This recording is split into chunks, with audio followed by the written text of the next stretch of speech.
Thank you, Edwin, for those wonderful remarks. And thank you to the NCLR and Janet Murguia. What a great leader when it comes to social and economic justice for all Americans. We are so lucky to have her at the helm of the NCLR. This award is such an honor, not just for me, but for all Puerto Ricans. Now, more than ever, Puerto Rico needs your help. We are facing our toughest test ever, one that will redefine the island, its relationship with the United States, and its future. The island has more than $70 billion in debt and another $46 billion in pension liabilities.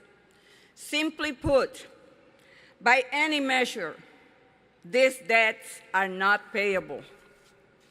Yes, there is a lot of blame to go around. The island's government did not rein in spending when it needed to. That is absolutely true. But it is also true that Wall Street preyed on Puerto Rico like vultures, buying up debt on the cheap while planning to demand full repayment. Most importantly, what the federal government gave to Puerto Rico, it then quickly took away, undermining the island's economy. It is not coincidence that critical tax incentives were eliminated in 2006, the same year the island's decades-long recession began. The result has been dire, and the numbers show the stark reality of what is happening in Puerto Rico. 57% of the island's children live in poverty. Unemployment stands at 12.2%, more than twice the national average. Puerto Rico's population has decreased by nearly 10% in the past decade. 35,000 doctors have left the island. What is the one thing you cannot find in stores in Puerto Rico? Suitcases. That is where we stand today. And now, Congress must act. President Barack Obama sent to the Congress a sensible, balanced approach to deal with the fiscal crisis of Puerto Rico. And Congress must act, and they must do it now.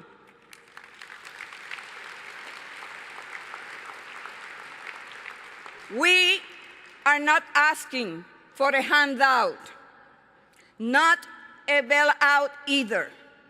What Puerto Rico needs is something other states and municipalities have: the ability to restructure its debt and chart a new course forward. This will not cost taxpayers a dime.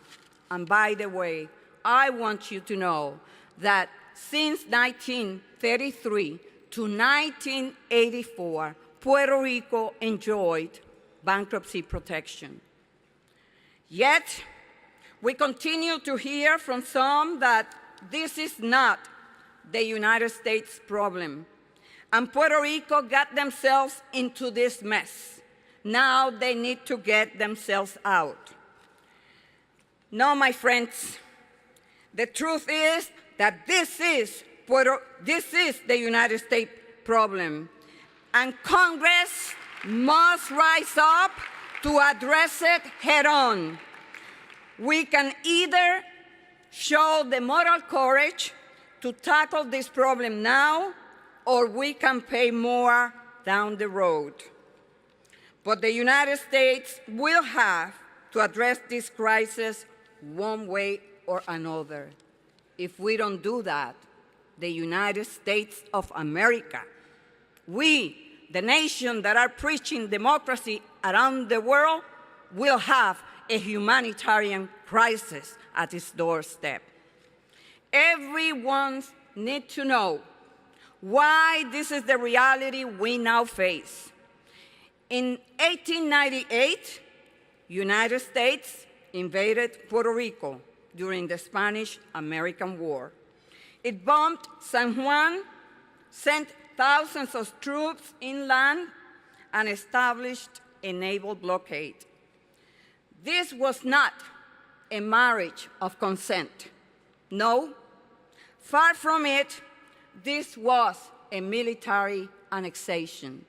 So, when it signed the Treaty of Paris after the war, the U.S. did not simply obtain a beautiful Caribbean island. It also assumed the moral responsibility to make the island whole.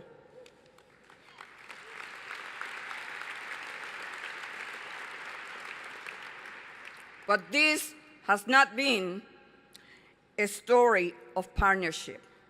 The result is that when Washington wants something from Puerto Rico, it takes it. Yes, Puerto Rico, we expect you to fight in our wars and die on our battlefields.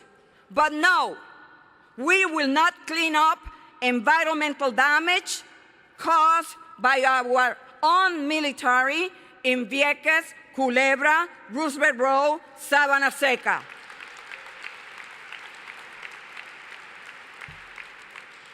Yes, Puerto Rico, we expect you to pay the same Social Security and Medicare taxes like any other American. No, Puerto Rico, we will not provide the same health care benefits, earned income tax, or child tax credits. Shame on us. There cannot be a double standard. We are all Americans.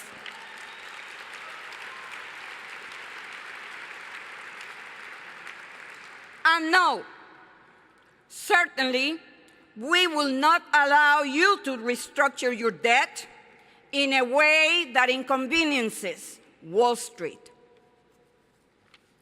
There is a saying that nations are judged on how they care for the most vulnerable. And in this regard, the U.S. Congress is failing.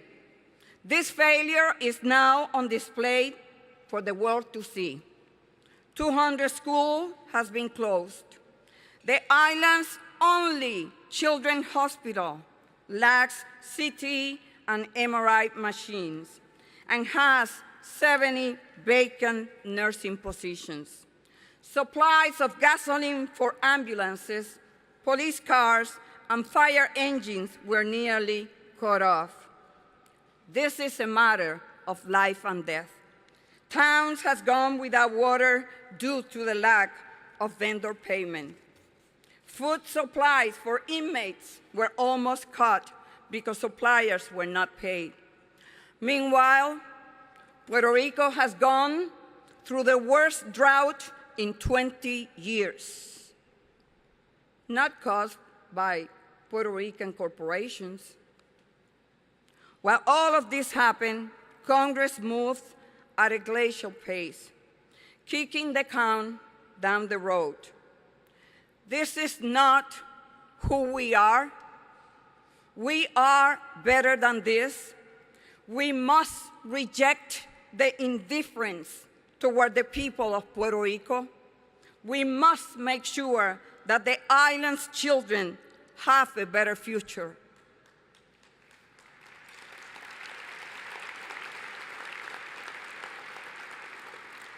And to do that, we must stand up to those that are holding us back. My friends, I am profoundly humbled that you have chosen to honor me.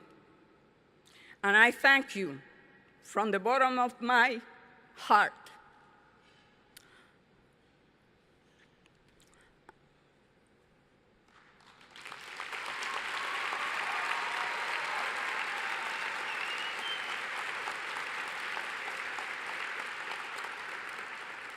Now, I ask you to join us, to continue to join us. You've been there. I'm very grateful to you. You know, sometimes I remember 23 years ago when I became the first Puerto Rican female elected to the United States Congress.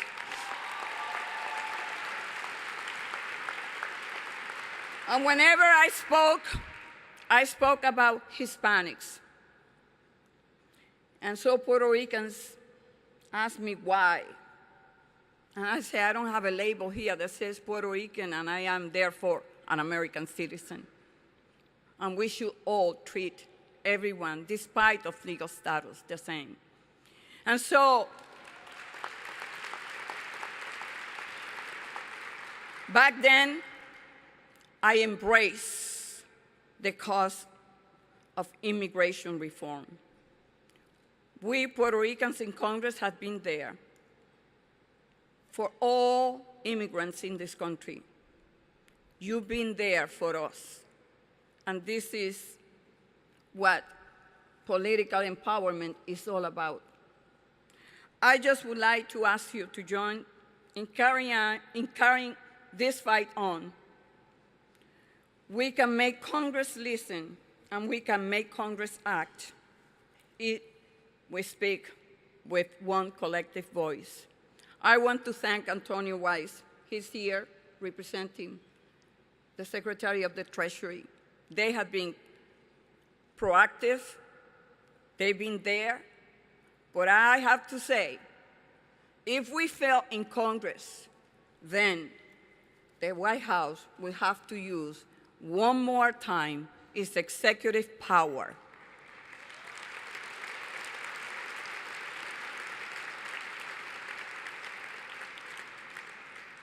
The children of Puerto Rico deserve it, and we will not accept anything less. God bless you, and God bless America.